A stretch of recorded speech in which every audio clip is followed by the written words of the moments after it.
When Karen banned my nephew from using the community pool, I didn't even know her name 6 months later. I knew her bank account numbers and her entire corruption history. That transformation from clueless neighbor to forensic investigator happened because Karen Mitchell made one critical mistake.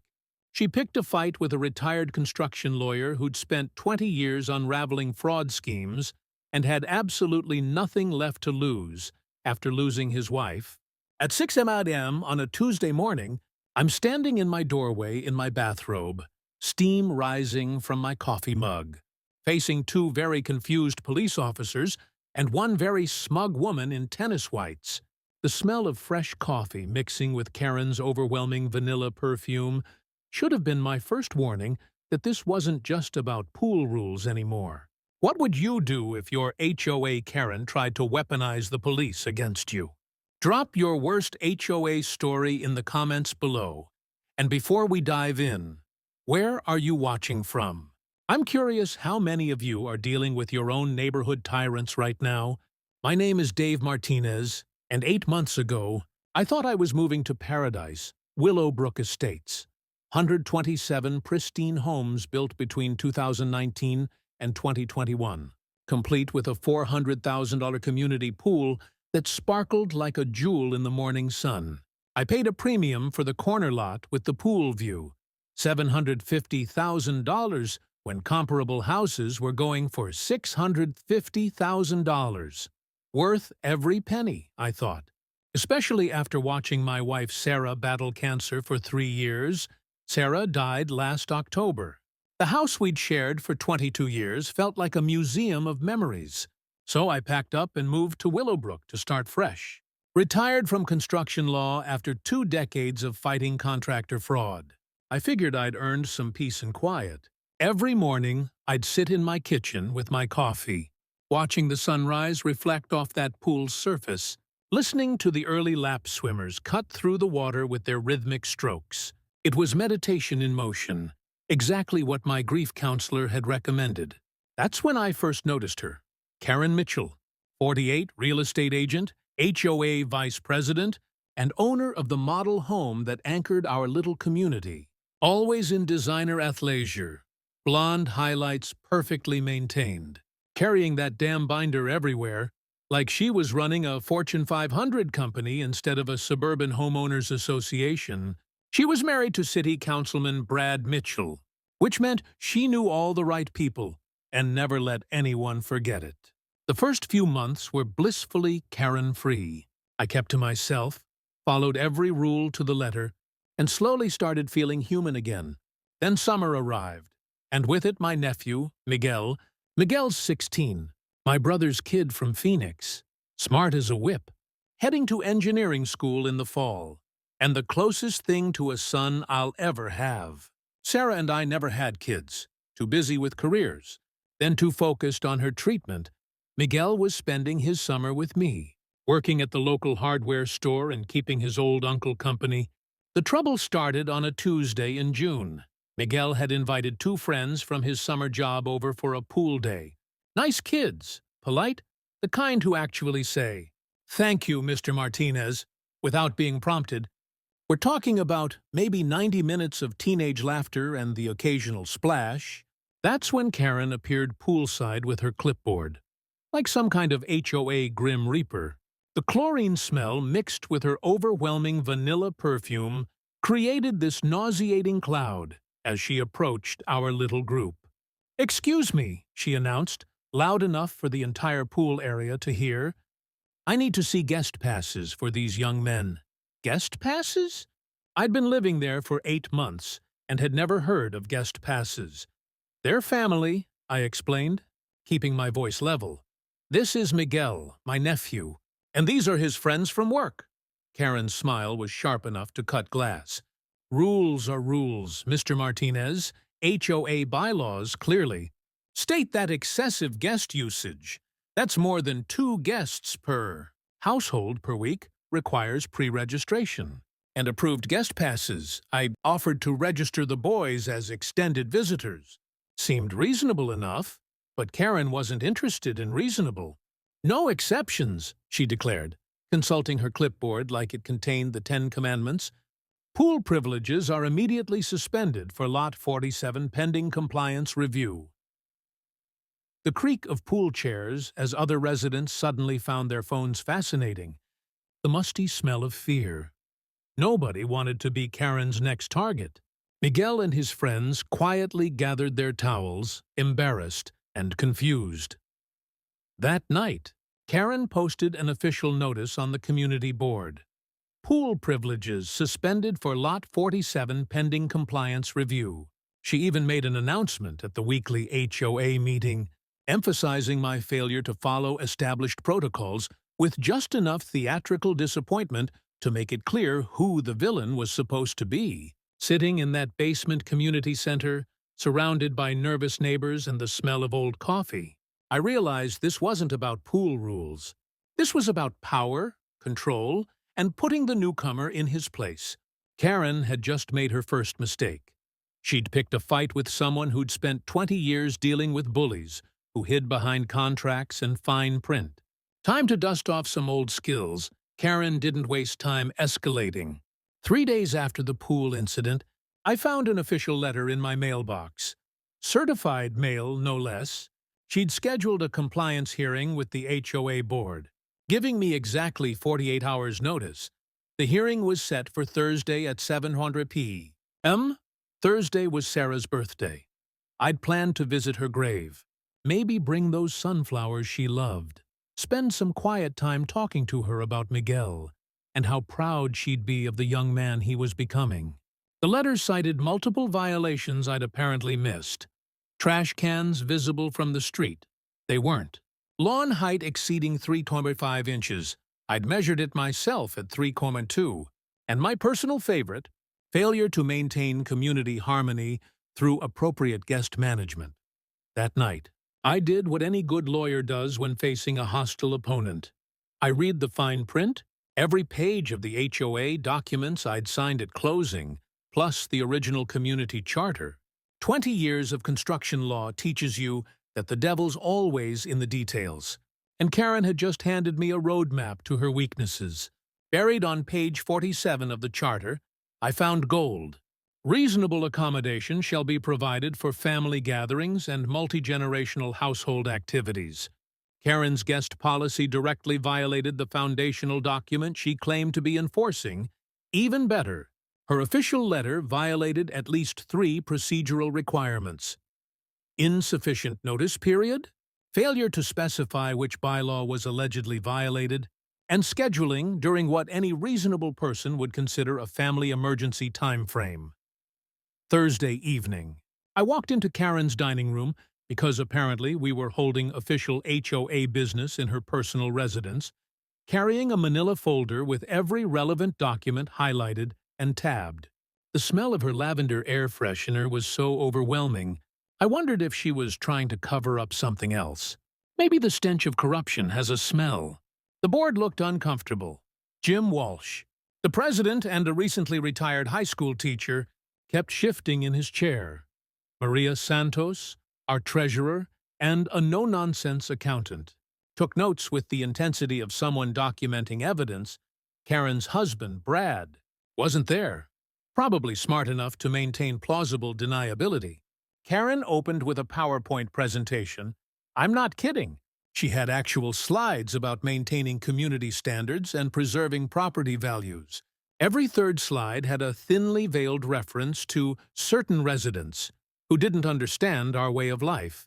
The sound of her manicured nails tapping against the mahogany table created this irritating rhythm that matched her condescending tone perfectly. When she finished her performance, I quietly stood up and began laying out documents. Before we proceed, I said, I'd like to point out several procedural violations in tonight's hearing. First, HOA business cannot be conducted in a board member's private residence without prior community notice. Second, the 48-hour notice period violates our bylaws requiring 7 days minimum notice for compliance hearings. Third, the alleged violations cited in your letter don't correspond to any specific bylaw language. Jim Walsh perked up. Dave, are you saying this hearing isn't valid? I'm saying that if we're going to enforce rules, we should probably follow them ourselves. I opened my folder and pulled out the highlighted charter pages. According to the foundational document we all agreed to, reasonable accommodation shall be provided for family gatherings and multi-generational household activities. My nephew's pool day with two friends falls squarely under this protection. Karen's face flushed. That language is outdated. We've since updated. With respect. Karen, I interrupted, the original charter can only be modified by a community-wide vote. Has there been such a vote? Silence. Maria Santos looked up from her notes and shook her head. Here's where Karen made her critical error. Instead of acknowledging the procedural issues and scheduling a proper hearing, she pivoted to personal attack. Maybe Mr. Martinez is having trouble adjusting to community life after his recent loss. Perhaps the stress of learning new rules is overwhelming. The room went dead quiet. Even Karen's supporters looked uncomfortable. You could hear the air conditioning unit cycling on in the distance. I gathered my documents slowly, deliberately. Thank you all for your time. I'll be reviewing our community charter more thoroughly. And we'll be in touch. The vote was 4-2 to uphold the pool ban, with Jim Walsh and Maria Santos dissenting. But something had shifted. Karen had revealed her true colors, and the board had seen a glimpse of what they were really dealing with. That night, I opened my laptop and began the kind of deep research I hadn't done since my last major construction fraud case. HOA formation documents, municipal filings, Karen's real estate transaction history. Everything was public record if you knew where to look. By 2 a.m., I'd found the first thread. Karen Mitchell Realty had been the exclusive sales agent during Willowbrook's construction phase. Exclusive arrangements like that usually came with incentives. Time to see exactly what those incentives had been. Karen's next move came faster than I expected. Within a week, she'd organized what she called a neighborhood watch patrol. 3 residents with clipboards and cameras documenting every minor deviation from HOA rules throughout the community. Suddenly, people were getting violation notices for things that had been ignored for years. Basketball hoops stored in garages but visible through windows. Garden gnomes exceeding the 2-decoration limit. Christmas lights still up in July, but I was getting special attention. Daily drive-bys, photographs of my property from multiple angles, printed warnings left under the windshield wipers of anyone who visited me. Miguel started joking that Karen was stalking us, but I could see it was wearing on him. A 16-year-old shouldn't have to worry about getting his uncle in trouble just by existing. The harassment campaign was having its intended effect on the community, too. Fear was spreading like a virus. Neighbors who used to wave from their driveways suddenly found their phones fascinating when I walked by. The divide was becoming visible. Newer residents rallying behind Karen's standards, while the original homeowners whispered their concerns in grocery store aisles. That's when Maria Santos approached me after one of my morning walks. She's a small woman with steel in her spine, the kind of accountant who could spot a discrepancy from 3 counties away. "Dave," she said quietly, glancing around like we were planning a heist, "we need to talk. There are things about this HOA's finances that don't add up." While Karen was busy playing security guard, I was doing what construction lawyers do best. Following the money, I'd installed discrete security cameras around my property, perfectly legal in Texas, by the way, and began logging Karen's patrol schedule. Every drive-by, every photograph, every intimidation tactic, all time-stamped and documented. Here's a legal nugget most people don't know. HOA enforcement procedures require written warnings before penalties can be imposed. Karen's verbal harassment and immediate pool ban violated due process requirements under state law. One-sentence takeaway: document everything. Because HOA board members can be held liable for procedural violations, I also started quietly connecting with Jim Walsh and Maria Santos. Turns out, I wasn't the first resident to experience Karen's special brand of community leadership. Jim shared stories about families who'd moved away rather than deal with her harassment. Maria hinted at financial irregularities but needed time to compile evidence. The pool incident that changed everything happened on a Friday afternoon. Miguel and his friends had waited until designated family hours to use the pool. Everything by the book. They were quietly enjoying the water when Karen appeared with her clipboard and 2 patrol volunteers. Like some kind of HOA SWAT team. "Exit the pool immediately," she announced, her voice carrying across the water.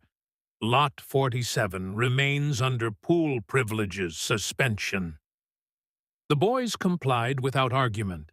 Miguel had coached them well about not escalating conflicts, but Karen wasn't satisfied with compliance. She followed them to my house, her entourage in tow, voices rising with each step. By the time they reached my driveway, half the neighborhood was watching from windows.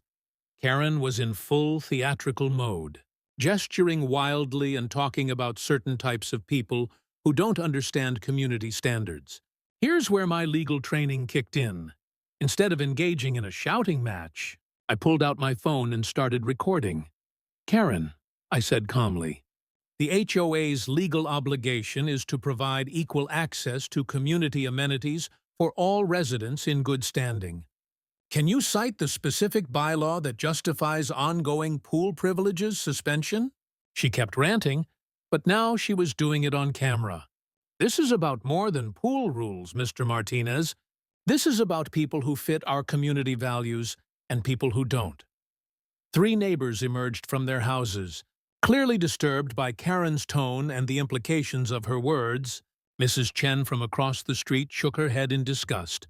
The Johnsons, a young black couple who'd moved in last spring, exchanged knowing looks. "If you can't control your guests," Karen continued, oblivious to the growing audience, "maybe this community isn't right for you." I emailed the recording to the HOA board that evening with a formal complaint about harassment and discriminatory enforcement. The email was professional, detailed, and documented Karen's pattern of behavior with timestamps and witness accounts. The emergency board meeting was called for the following Tuesday. Karen's defense was predictable. She was protecting the community from outside influences and property value threats. When the vote came on formal censure, it was a 3-3 tie, with Karen abstaining, no action taken. But something important had shifted. After the meeting, Maria Santos slipped me a manila envelope. "Financial documents," she whispered. "Look at the construction contracts versus actual amenity costs, then tell me what you think." That night, I spread those documents across my dining room table and felt the familiar thrill of spotting the inconsistencies that would unravel everything. The numbers told a story Karen definitely didn't want anyone to read. Karen's next move was her nuclear option, filing a formal complaint with city code enforcement, alleging multiple violations at my property. False accusations about unpermitted modifications and commercial activity. The complaint was filed on a Monday. The inspection was scheduled for Friday. Friday was Miguel's graduation party. I'd planned a small celebration for about 20 family members. Aunts, uncles, cousins driving in from across Texas to celebrate Miguel, heading off to engineering school. Sarah would have loved seeing our family together like this, watching Miguel beam with pride as he talked about his college plans. Karen knew about the party. The whole neighborhood knew. That's exactly why she'd timed the inspection to coincide with our family gathering. At 2 p.m., just as Miguel was cutting his graduation cake, a city code enforcement truck pulled into my driveway. Behind it, Karen's car. She'd come to watch the show. Expecting violations to be found in front of my entire extended family, the inspector, a weathered man named Bob, who looked like he'd rather be anywhere else, emerged with his clipboard and camera. "Sorry to interrupt your party, sir.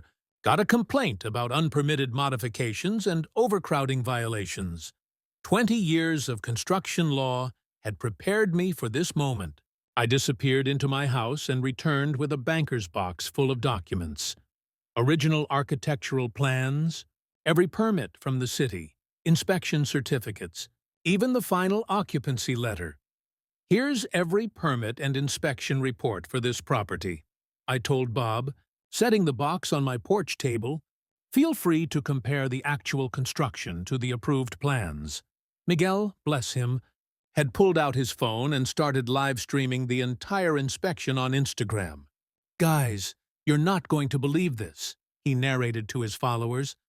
"Some lady called code enforcement on my uncle's graduation party." The inspection lasted 2 hours.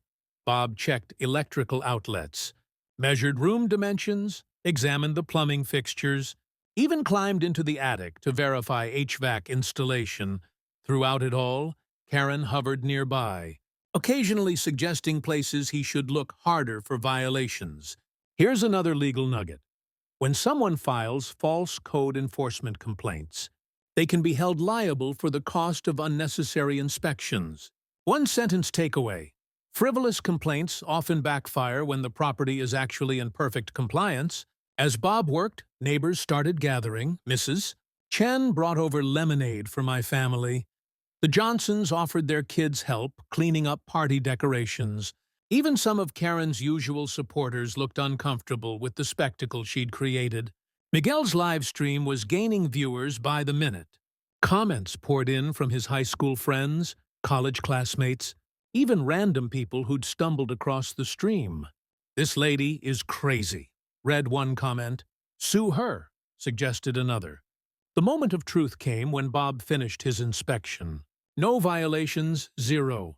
My house exceeded all code requirements. I'd made sure of that during construction. Knowing my lawyer background would make me a target for exactly this kind of harassment, Bob looked genuinely embarrassed as he approached Karen. "Ma'am, I don't know who gave you this information, but this property is in perfect compliance. Actually, it's one of the better-built houses I've inspected this year." That's when Karen made her biggest mistake yet. Instead of gracefully accepting the results, she publicly argued with the inspector. "You need to look harder," she insisted, her voice rising. "Check the garage again. Check the pool equipment. There have to be violations." The live stream captured everything.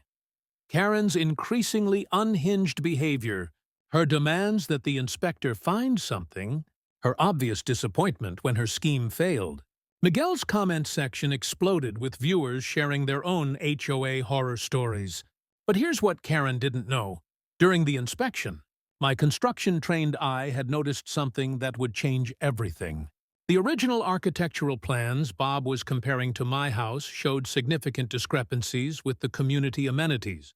The pool installation specs didn't match what was actually built. The community center dimensions were wrong. The landscaping budget seemed inflated compared to what was actually installed. As our family celebration continued into the evening, despite Karen's best efforts to ruin it, Maria Santos approached me near the grill where I was flipping burgers for my cousins.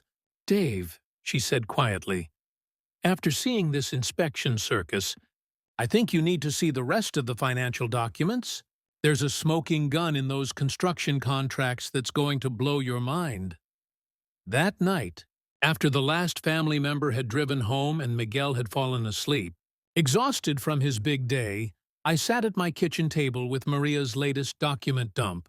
What I found made my construction lawyer blood run cold. The HOA had been billed $2,100,000 for community amenities that actually cost $400,000 to build. $700,000 had vanished into thin air, and Karen Mitchell Realty had been involved in every transaction. It was time to stop playing defense and go on the attack. The smoking gun was hiding in plain sight, buried in a stack of emails Maria had been quietly saving for 3 years. "I wasn't sure what I was looking at until you mentioned the construction discrepancies," Maria explained as we sat in my kitchen the next morning.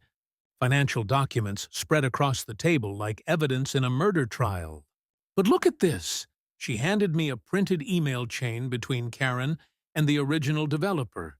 Sunset Construction. The subject line read, "Revised community amenity pricing confidential." My construction lawyer brain started connecting dots faster than a supercomputer. The original HOA budget showed $2,100,000 allocated for community amenities. Pool, Landscaping, community center, playground. But the actual construction invoices, the ones buried in Maria's files, showed costs of only $400,000, $700,000 gone. Here's the beautiful part, Maria continued, pulling out bank statements. Look at Karen's personal account deposits during the construction phase. Large, irregular deposits, amounts that coincidentally match the timing of HOA payments to the developer.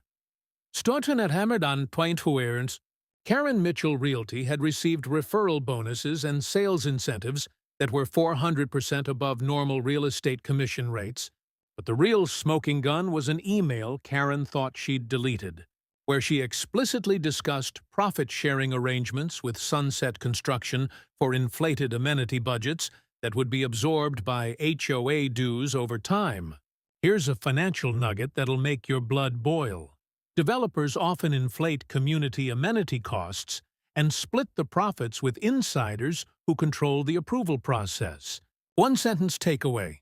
Always demand to see actual construction invoices, not just budget projections, before approving HOA special assessments.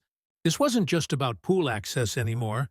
This was about systematic financial fraud that had been bleeding our community dry for 3 years. Every resident had overpaid for substandard amenities, and we were continuing to overpay through inflated HOA dues designed to cover the missing money. "There's more," Maria said grimly. "The monthly landscaping contract, the pool maintenance, even the snow removal service, they're all overpriced by 30 to 40%. And Karen gets kickbacks from every vendor." The pattern was clear. Karen's aggressive rule enforcement wasn't about maintaining standards. It was about preventing scrutiny of the financial irregularities that were making her rich. Her harassment campaign against me had escalated because my construction law background made me the one person in the community capable of unraveling her scheme. "Why didn't you bring this to the board earlier?" I asked. Maria sighed. "Because Karen controls the board. Jim Walsh is honest but outnumbered. Everyone else is either afraid of her or benefiting from her connections. I needed someone with the legal expertise to understand what we were looking at." The irony was delicious. Karen's attempts to silence me had actually motivated me to investigate the exact financial corruption she was trying to hide. Her harassment campaign was evidence of obstruction, and her discriminatory enforcement patterns showed a deliberate pattern of targeting anyone who might question her authority. As a construction lawyer, I'd seen this type of fraud dozens of times. Developers and their inside conspirators inflating costs, skimming profits, then using aggressive tactics to prevent discovery.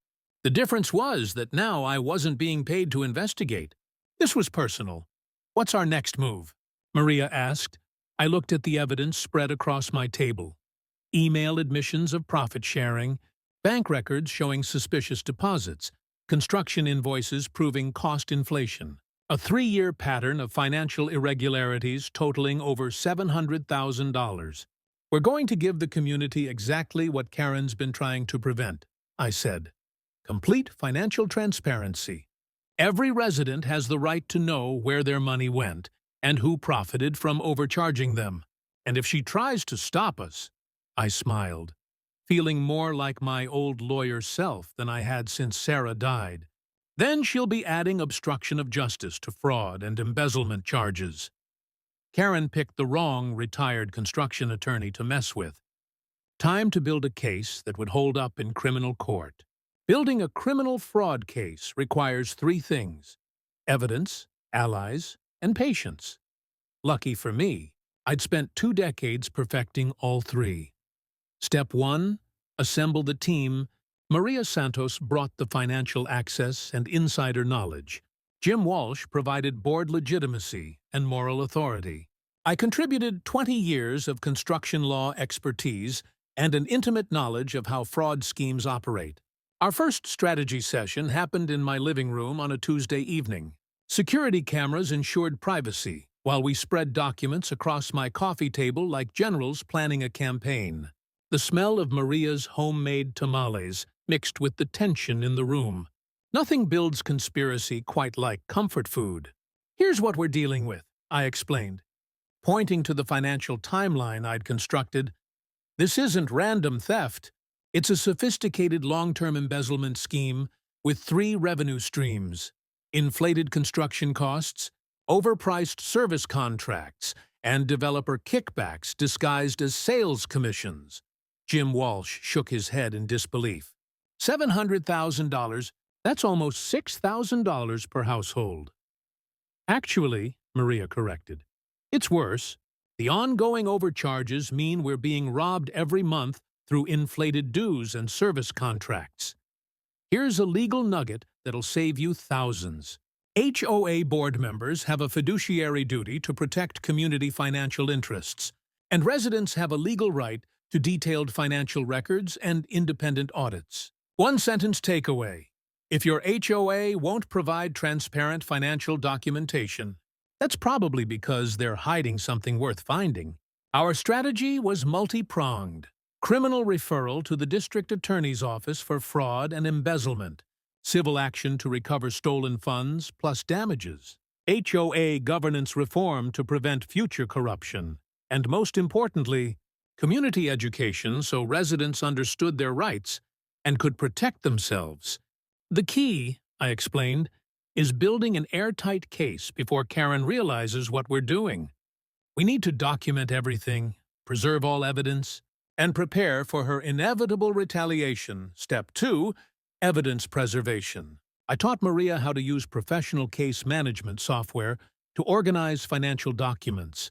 Every suspicious transaction, every overpriced contract, every suspicious deposit, all cross-referenced and time-stamped with supporting documentation. Meanwhile, Miguel had become our social media intelligence officer. That kid's digital native skills were invaluable for tracking Karen's online activities and monitoring community sentiment. "Uncle Dave," Miguel said one evening while updating our digital evidence files, "Karen's been posting about you on Facebook almost daily. She's basically documenting her own obstruction case." Step 3. Legal preparation. I retained Sarah Chen, a criminal defense attorney who specialized in white-collar crime. Not because I needed defense, but because I needed someone who understood prosecution strategies and could help me present evidence in the format prosecutors prefer. "This is actually quite strong," Sarah told me after reviewing our evidence package. "Financial fraud, mail fraud, conspiracy to defraud. The email admissions alone are prosecutorial gold. Add the pattern of retaliation against whistleblowers, and you've got federal charges." The trap was elegant in its simplicity. We filed formal public records requests for all HOA financial documents, completely legal, entirely within our rights as residents. Karen would have to either comply, giving us official documentation of the fraud, or obstruct, adding criminal charges to her growing legal problems. Step 4. Community preparation. Jim Walsh used his position as president to schedule a special board meeting about financial transparency and community concerns. The agenda was innocuous, but the subtext was clear. We were bringing the fight into the open. I spent evenings preparing presentation materials that would make complex financial fraud accessible to residents without legal or accounting backgrounds. Charts showing where their money went, comparisons between what they paid and what they received, simple explanations of their legal rights to financial information. The goal isn't to confuse them with technical details, I explained to our team. It's to show them how they've been robbed and what we can do about it. Maria handled the financial forensics, creating a paper trail that would make prosecutors smile. Every inflated invoice, every suspicious payment, every kickback disguised as a legitimate business expense, all documented with professional accounting precision. Meanwhile, I was working on the legal framework. Texas has strong laws protecting HOA residents from financial abuse, but most people don't know their rights. I'd prepared template letters residents could use to demand financial transparency, explained their rights to independent audits, and outlined the legal remedies available for fraud victims. The beauty of our strategy was that every action was completely legal and within our rights as residents. Karen could try to retaliate, but she'd be fighting residents exercising legitimate oversight of community finances.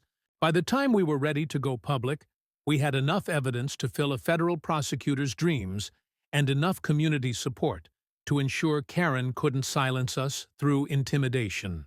The question wasn't whether we could prove Karen was stealing. The question was how much prison time she'd get for it. Karen's desperation became visible the moment our public records requests hit her desk. Within 48 hours, she'd called an emergency board meeting to propose disruptive resident removal procedures, with me as the obvious target. Her false narrative was almost impressive in its audacity. According to Karen, I was a mentally unstable widower, using my lawyer tricks to harass honest volunteers and threaten community harmony. She actually suggested that my grief over Sarah's death had made me paranoid and vindictive. The character assassination campaign spread across social media like wildfire. Fake Facebook posts claiming I was planning to sue individual residents, whisper campaigns about my unstable mental state following my wife's death, fear-mongering suggestions that my harassment would result in increased insurance costs for everyone. But Karen's masterstroke was the cultural dog whistles, subtle comments about certain residents not fitting community values and the need to maintain our way of life. She never said anything explicitly discriminatory. Too smart for that. But the implications were clear to anyone listening. Here's where my legal training paid dividends. Instead of responding to the personal attacks, I continued methodical evidence gathering while documenting every one of Karen's statements. 20 years of construction law had taught me that bullies always escalate when their initial tactics fail. And escalation leads to mistakes. The board meeting she called was standing room only. Word had spread about the disruptive resident agenda, and everyone wanted to see the showdown. The smell of nervous sweat mixed with industrial coffee created an atmosphere thick enough to cut with a knife. Karen's presentation included a formal proposal to implement disruptive behavior penalties. Fines up to $1,000 for residents who undermine community harmony through frivolous complaints or intimidation of volunteers. When she finished, I stood up with my manila folder. Before the board considers any penalties, I said calmly, I'd like to present some concerns about procedural violations in tonight's meeting format. I methodically outlined how Karen's proposed penalties violated due process requirements under Texas Property Code, how the emergency meeting violated bylaws requiring 7 days' notice for policy changes, how the disruptive behavior language was unconstitutionally vague and could be used to silence any resident who questioned board decisions. More importantly, I continued, opening my folder, I have documented evidence of a 3-year pattern of harassment directed at residents who request financial transparency. The room went dead quiet as I presented time-stamped documentation of Karen's harassment campaign, her drive-by photography sessions, her intimidation of my visitors, her attempts to weaponize code enforcement against my family gathering. Jim Walsh and Maria Santos openly supported my position, demonstrating that the board unity Karen had counted on was fracturing. 3 other board members looked uncomfortable, as they realized they were being recorded making decisions based on personal vendettas rather than community interests. That's when Karen made her critical error. Under pressure and facing exposure, she lost her composure. "This is exactly what I'm talking about," she snapped. "Mr. Martinez is using lawyer intimidation tactics to silence board members who are trying to protect this community from people who don't understand our standards." I kept recording. Let her dig her own grave. After the meeting, where Karen's proposals were voted down 5-2, she cornered me in the parking lot. What she didn't know was that my phone was still recording. "Look, Dave," she said, her voice dripping with fake concern. "Maybe we can work out our differences. The HOA budget has some flexibility. We could arrange for your pool maintenance to be covered, maybe help with some landscaping costs. If you could just drop these complaints and let the board handle things quietly." Attempted bribery on tape in front of witnesses. "That's a generous offer, Karen," I replied carefully. But I think financial transparency benefits the entire community, not just individual residents. Her mask slipped completely. If you don't back off, you'll regret it. This community has ways of dealing with troublemakers, and my husband has friends in city government who don't appreciate residents who waste municipal resources with frivolous complaints. Threat also on tape. Antis on bitetil ilan. The next morning, Karen filed a false police report claiming I had threatened her during our parking lot conversation. She timed the complaint perfectly, right as I was having my morning coffee, ensuring maximum neighborhood visibility when the patrol cars arrived. But Karen had finally made the mistake I'd been waiting for. She'd weaponized law enforcement based on a demonstrably false complaint, and I had audio evidence proving it when the officers arrived at my door at 6 Nilwande. I was ready with my phone, my recording of the previous night's conversation, and 20 years of experience dealing with people who thought connections could override evidence. "Officers," I said calmly, "I believe you're here about a complaint from Karen Mitchell. Before we proceed, I'd like you to hear the actual conversation she's complaining about." Karen's overconfidence had just handed me federal charges for filing false police reports and obstruction of justice. The police officers listened to my recording with expressions that shifted from skepticism to disbelief to barely contained anger. Nothing pisses off law enforcement quite like having their resources weaponized for personal vendettas. "Ma'am," Officer Rodriguez told Karen when they confronted her, "filing false reports is a criminal offense.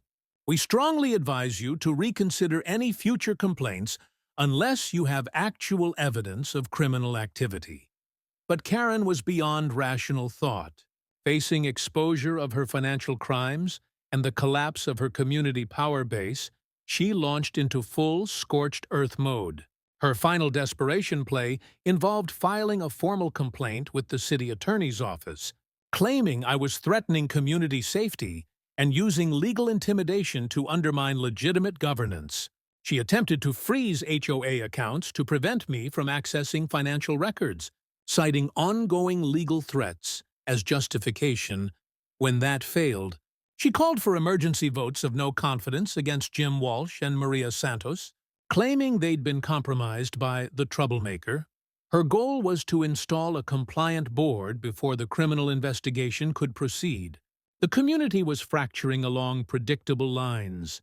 Newer residents, intimidated by potential legal costs and believing authority should be respected, rallied behind Karen's narrative about protecting stability.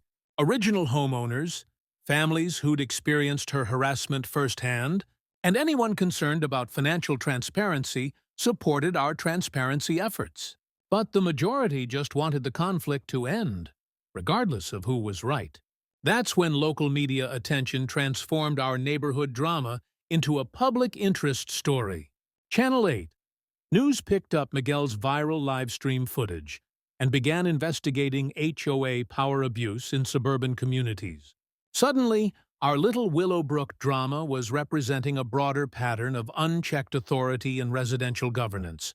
While Karen was busy with damage control interviews, I was filing a comprehensive criminal complaint with the district attorney's office. 20 years of construction law had taught me exactly how prosecutors think, and I presented our evidence in the format they prefer: timeline, financial documentation, recorded admissions, pattern of obstruction. The DA's white-collar crime unit assigned Detective Sarah Chen to investigate. Within 48 hours, she'd issued subpoenas for all HOA financial records, developer contracts, and Karen's personal banking information going back 5 years. "This is substantial," Detective Chen told me during our interview.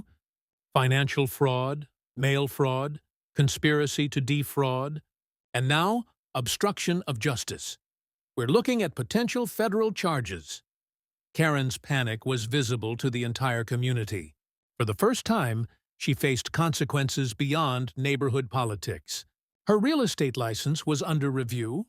Her husband's city council position was generating negative publicity. Criminal defense attorneys don't come cheap, and her illegal profits were about to be frozen as evidence. But cornered animals are dangerous, and Karen had one last card to play. Property damage. My pool equipment mysteriously malfunctioned. $3,000 in damage to pumps and filtration systems. Security cameras were tampered with, though not before capturing footage of late-night visitors to my property. My home office window was broken by a stray baseball that somehow traveled 200 yards from the nearest playing field. The harassment campaign expanded to my professional reputation. Organized phone calls to my former law firm claiming I was having a mental breakdown and making threats against community members. Letters to the state bar suggesting I was using my law license to intimidate private citizens. Karen's final power play was calling for an emergency vote to dissolve the current HOA board and install a professional management company, coincidentally owned by one of her real estate associates, but she'd made a critical error. The evidence avalanche was now too substantial to contain. Security footage captured her late-night property sabotage. Phone records documented the coordinated harassment campaign. Most damaging. Detective Chen's investigation had uncovered additional kickback schemes involving landscaping, pool maintenance, and snow removal contracts. The community education campaign we launched was working. 47 residents signed a petition supporting financial transparency. Local news coverage had educated homeowners about their rights to HOA financial information. Property law blogs and HOA reform websites were citing our case as a model for community organizing. Regional TV news picked up the story as an example of suburban corruption, featuring interviews with HOA law specialists who explained residents' rights and remedies. Miguel's documentation of Karen's behavior had spread far beyond our local community, inspiring other HOA residents to demand accountability. The viral aspect added pressure Karen hadn't anticipated. Her behavior was now public record, archived on social media and news websites. Any future real estate clients could Google her name and find detailed documentation of harassment, financial fraud, and abuse of authority. As Detective Chen's investigation expanded, involving federal mail fraud charges, Karen realized her comfortable suburban fief was collapsing. The mandatory community meeting required by state law when criminal investigations involve HOA finances was scheduled for the following Saturday. All stakeholders would be present: residents, media, law enforcement, Karen's criminal defense attorney, and a very prepared construction lawyer with nothing left to lose and a community to protect. It was time for the final showdown. Saturday morning arrived with the crisp tension of a courthouse before a verdict. Willowbrook Elementary School Gymnasium, our community center, was too small for the crowd this story had attracted. 89 of our 127 households showed up, along with Channel 8 News, Detective Sarah Chen, Karen's criminal defense attorney, and enough social media live streams to crash the school's Wi-Fi. The smell of industrial disinfectant mixed with nervous sweat and anticipation. Folding chairs arranged in neat rows faced a table where Karen sat with her lawyer, looking like she'd aged 5 years in the past month. Maria, Jim, and I anchored the other side, our evidence boxes stacked like legal artillery. Karen's opening move was predictable: play the victim. Her attorney had coached her well. She spoke in measured tones about being persecuted for volunteering to protect community standards and harassed by a man who can't accept legitimate authority. Mr. Martinez has used his legal background to intimidate honest volunteers, she said, avoiding eye contact with the cameras. This witch hunt is costing the community thousands in legal fees and destroying the harmony we've worked so hard to build. She painted herself as a dedicated public servant targeted by an unstable widower using lawyer tricks to settle personal grudges. It was a masterful performance if you ignored the mountain of evidence sitting 3 feet away. When Karen finished, I stood up and connected my laptop to the school's projector system. 20 years of courtroom presentations had taught me that visual evidence trumps emotional appeals every time. Before we discuss personality conflicts, I began, let's look at some numbers. The first slide showed our community's original construction budget, $2,100,000 for amenities. The second slide showed actual construction costs, $2,400,000. The difference, $700,000, appeared in red. This represents money our community paid for amenities we never received, I explained. That's almost $6,000 per household that vanished during the construction phase. Gasps rippled through the crowd. Numbers don't lie, and these numbers were telling a story Karen definitely didn't want heard. The next slides documented the ongoing overcharges. Pool maintenance contracts 40% above market rate, landscaping services costing triple comparable providers, snow removal contracts for a Texas community that averages 1 snow day per decade. Every month, your HOA dues include inflated charges for substandard services, I continued. Over 3 years, this represents additional theft of approximately $200,000. But the smoking gun was the email evidence. Maria had preserved Karen's electronic confession, and now it filled the gymnasium screen in 24-point font. Revised community amenity pricing, confidential, and profit-sharing arrangements for inflated amenity budgets. You could hear a pin drop. Residents were seeing, in Karen's own words, how she'd conspired to steal from the community she claimed to protect. This isn't a personality conflict, I said. This is documented financial fraud. That's when Karen's composure finally shattered. Against her attorney's frantic head-shaking, she stood up and began defending herself. "Those emails are taken out of context," she shouted. "I negotiated the best deals I could for this community. If Dave Martinez wasn't so obsessed with destroying me because I enforced pool rules against his nephew, none of this would be an issue." The crowd stirred. She just admitted to targeting Miguel based on ethnicity while simultaneously confirming the financial irregularities. "I've devoted 3 years of my life to protecting property values and maintaining standards," Karen continued, her voice rising. "If that means keeping certain elements from undermining what we've built here, then I make no apologies." The racist undertones were unmistakable now. Phones emerged throughout the crowd. Recording her meltdown, Miguel, sitting in the front row, shook his head in disgust while live streaming to his thousands of followers. Detective Chen chose that moment to address the crowd.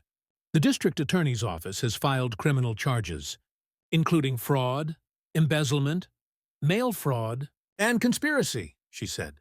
"This is now an active criminal investigation." Karen's attorney physically restrained her from responding. But the damage was done. She'd publicly confessed to financial misconduct while revealing the discriminatory motivations behind her harassment campaign. The community response was swift and overwhelming. Resident after resident stood to share their own stories of Karen's harassment. Financial hardships caused by inflated HOA dues, families who'd moved away rather than endure her targeting. The Johnsons described receiving violation notices for suspicious gatherings when extended family visited for holidays.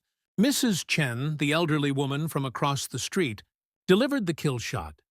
"In 60 years, I've never seen anyone work so hard to destroy the sense of community they claim to protect." The standing ovation, when I finished our presentation, lasted nearly 5 minutes. Not for me, for the truth finally being told and justice finally being served. "I didn't move to Willowbrook to be a lawyer again," I said when the crowd quieted. "I moved here to heal. But when someone tries to steal from my community and then harass families for asking questions, they picked the wrong retired construction attorney." The mic drop moment Karen had orchestrated, just not the way she'd planned. 6 months later, justice had a beautiful symmetry to it.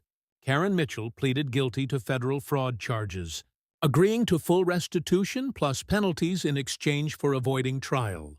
The final tally, $847,000 in stolen funds, plus interest and legal fees. Her real estate license was permanently revoked, and her husband quietly resigned from city council when his own involvement in the cover-up came to light. Sunset Construction faced federal investigation and lost all municipal contracts. 3 other communities discovered similar kickback schemes, turning our local drama into a statewide HOA reform movement. But the real victory was what we built from the ashes of Karen's corruption. Our new HOA bylaws require transparent financial reporting, resident oversight committees, and independent audits. No more backroom deals or mysterious budget items. Every expenditure over $500 requires board approval with full community notification. Maria Santos was elected president. Jim Walsh continues as treasurer, and I serve as compliance officer, a volunteer position that lets me channel my legal skills into community protection. The recovered funds transformed Willowbrook from Karen's authoritarian fief into the collaborative community we'd all hoped for. We used $400,000 to eliminate HOA dues for 3 years. Another $300,000 funded actual improvements, playground upgrades, walking trails, and the community garden that now produces vegetables for the local food bank. The remaining $147,000 established the Sarah Martinez Memorial Scholarship for local students pursuing engineering degrees. Miguel was the first recipient, and watching him accept that award with tears in his eyes reminded me why fighting for justice matters. Sarah would have loved seeing her memory help other young people reach their dreams. The personal healing surprised me most. Fighting Karen's corruption had given me purpose beyond grief, a way to channel 20 years of legal experience into protecting people rather than just winning cases. The community meetings that once felt like trials now focus on shared projects and genuine collaboration. Miguel spent his final summer weeks organizing pool parties for neighborhood kids, teaching them to swim, and showing them that community spaces belong to everyone. The sound of children laughing in that pool, the same pool Karen had tried to weaponize, became the soundtrack of our victory. Our story spread beyond Willowbrook. Property law journals featured our case as a model for community organizing. State legislators cited our experience while drafting HOA reform bills. I started receiving calls from other communities experiencing similar corruption, and helping them felt like the best possible use of my retirement. The ripple effects continue expanding. Real estate agents now inform buyers about HOA financial oversight rights. Municipal codes require stricter oversight of community financial management. Most importantly, residents in developments across Texas know they have power when they organize around facts and law. Karen's harassment had been designed to isolate and intimidate, but it accomplished the opposite. Our community emerged stronger, more connected, and more vigilant about protecting each other from future abuse. The fear she'd cultivated was replaced by the confidence that comes from standing up to bullies and winning. Detective Chen told me our case became a training example for white-collar crime investigations. Most HOA fraud goes unreported because residents don't know their rights, she explained. Your documentation and presentation made prosecution straightforward. Last month, we held our first annual community pool party, honoring Sarah's memory and celebrating our journey from authoritarian control to collaborative governance. Families from across Willowbrook gathered around the pool that had sparked this entire conflict, sharing food, stories, and the satisfaction of justice served. Miguel, now thriving in his engineering program, visited for the celebration. "Uncle Dave," he said, as we watched neighbors laughing and swimming together, "Aunt Sarah would be so proud of what you built here." He was right. We built something Sarah would have loved, a community based on fairness, transparency, and mutual respect rather than fear and control. What's your worst HOA horror story? Share it in the comments. You might be surprised how many others have similar experiences. And more importantly, you might inspire someone else to stand up for their rights. Remember, you have more power than corrupt officials want you to know.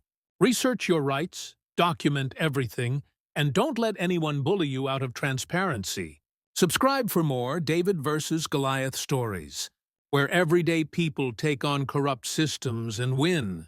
Next week, how a retired teacher exposed a municipal tax scam using nothing but public records and determination.